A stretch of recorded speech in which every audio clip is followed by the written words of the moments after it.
Now back to the tragedy on the water. A deadly parasailing accident in the Florida Keys that killed a mother and injured her two kids. And this is just the latest deadly parasailing crash in South Florida. Local 10's Sinella Sabovic is live now with the safety requirements that come into play before you set sail. Sinella.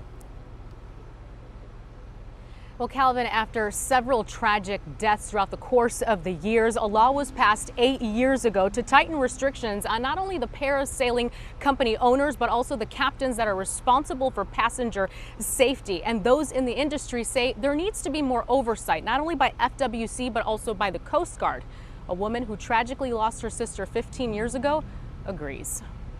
A parasailing accident near Pigeon Key that killed a mother from Illinois and injured her two young sons is raising concerns about safety in the industry. What hit me is the accident that occurred, the tragedy that occurred in Pompano. For years, former state senator, now Palm Beach County Commissioner Maria Sachs fought to enact parasailing regulations in Florida.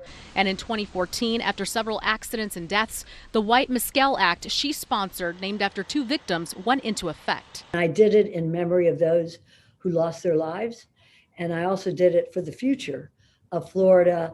The law requires commercial parasailing operators to log weather conditions before passengers go in the air, prohibits parasailing during sustained winds of 20 miles per hour or higher and during severe weather conditions, requires operators to maintain a valid license and to carry a minimum insurance policy.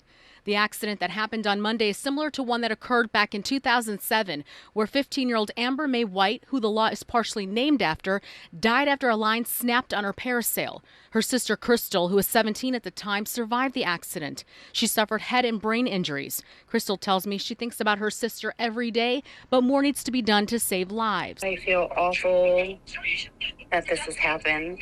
Someone should push harder to make sure this doesn't happen again. Wayne Mascolo, president of Aloha Water Sports, says there needs to be more oversight, but it all boils down to proper safety protocols.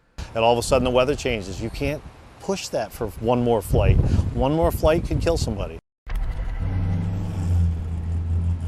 And Wayne did tell me that yesterday when he saw that bad weather rolling in at roughly around 3 o'clock in the afternoon, he canceled numerous flights, and that bad weather eventually made its way down south. He tells me this year alone he's canceled thousands of flights thus far.